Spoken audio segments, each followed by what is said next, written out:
किसी ने बड़े कमाल की बात कही है कि जीवन के रन में खुद ही श्री कृष्ण और खुद ही अर्जुन बनना पड़ता है। रोज अपना ही सारथी बनकर जिंदगी की महाभारत से लड़ना पड़ता है। आपको जो कहानी सुनाने जा रहा हूँ ये काफी कुछ सिखाएगी। कहानी शुरू होती है एक बिजनेसमैन से जो अपने बिजनेस को लेकर काफी चिंता किया करते थे कि क्या होगा, आने वाले कल में कैसे काम आगे बढ़ेगा। उनका एक लड़का था। वो लड़का काफी बार कहता था कि पापा मुझे मौका दो, मुझे भी बिजनेस करना आ गया है, मुझे भी एक बार संभालने दो। लेकिन वो व्यक्ति कभी मौका नहीं देता था। बच्चे को एक दिन इस बिजनेसमैन को दिल का दौरा पड़ा। हार्ट अटैक की वजह से हॉस्पिटलाइज्ड हुआ, अस्पताल में भर्ती था। बच्चा दौड़ करके पहुंचा, देखा कि पापा एडमिट है। डॉक्टर्स ने कहा कि अब थोड़ा पहले से ठीक है, धीरे धीरे रिकवर होंगे। इस लड़के ने अपने दोस्त को कॉल किया कि भाई आजा, मेरे पापा एडमिट है। और वो दोस्त आ गया। उसने पूछा क्या हो गया। पापा को सारी बात हुई। उसके बाद ये जो बिजनेसमैन का लड़का था उसने बोला चलना बाहर चल के आते हैं, बहुत देर हो गई। इधर अस्पताल से बाहर निकले तो एक आइसक्रीम वाल आकार दिखाई दिया। बिजनेसमैन के लड़के ने कहा कि भाई आज आइसक्रीम खाते हैं। वो लड़का चौंक गया। जो दोस्त था कि यार क्या पागलपन है, पता ना क्या चल रहा है, पापा अंदर भर्ती हैं, यह बाहर आइसक्रीम खरीदी के खा रहा है। उसके बाद खाने लगे तो वो जो दोस्त था उससे रहा नहीं गया।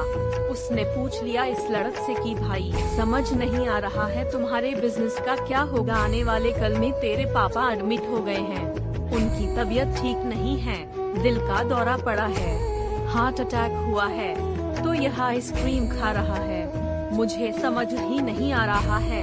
उसने जो बात कही वह ध्यान से सुनी। उसने कहा कि मुझे मालूम है, तो ये सोच रहा हूँ कि मेरे पापा एडमिट हैं और आइसक्रीम चल रहा है। नहीं, मैं भगवान श्री कृष्ण का बहुत बड़ा भक्त हूँ और उनकी दो बातें हमेशा जिंदगी में याद रखता हूँ। पहली बात जो हम सबको मालूम है कि काम करना है, फल की चिंता नहीं करनी है, तो जो होगा देखा जाएगा। अपने काम पर फोकस करूँगा, बिजनेस भी अच्छा चलेगा। दूसरी बात, मैं तुम्हें एक कहानी सुनाता हूँ, समझ में आ जाएगी। भगवान श्री कृष्ण की जो पत्नी थी माँ रुक्मणी, इनका विवाह हुआ तो जो बड़ा बेटा हुआ उसका नाम प्रद्युम्न था। और प्रद्युम्न के जन्म के 10 दिन बाद ही प्रद्युम्न का अपहरण हो गया। छोटे बच्चे का माँ रुक्मणी नाराज रहने लगी, उदास रहने लगी। क्या हो गया है? भगवान श्री कृष्ण कहते थे कि चिंता मत करो, प्रद्युम्न ठीक होगा, जहाँ भी होगा तुम स्वस्थ रहा करो, मस्त आकार करो। लेकिन इसी चिंता में रुक्मणी जी के साल बीतते गए। 18 साल के बाद में प्रद्युम्न की वापसी हुई और जब प्रद्युम्न द्वारका वापस आए तो उनके साथ में उनकी पत्नी मायावती थी। समस्या ये थी कि जो मायावती थी उसकी उम्र 20 साल ज्यादा थी प्रद्युम्न से। माँ रुक्मणी पहले तो खुश होंगे, बच्चा आ गया, फिर दुखी हुई कि इतनी बड़ी लड़की से शादी करके आ गया। भगवान श्री कृष्ण के पास गए और कहने लगी कि क्या हो गया है। भगवान श्री कृष्ण ने कहा कि जो हो गया है उसको स्वीकार कर लो, चिंता मत करो। लेकिन माँ रुक्मणी कह रही थी बड़ी लड़की से शादी कर ली, यही मिली थी, ये वो पता नहीं बहुत सारी बात है।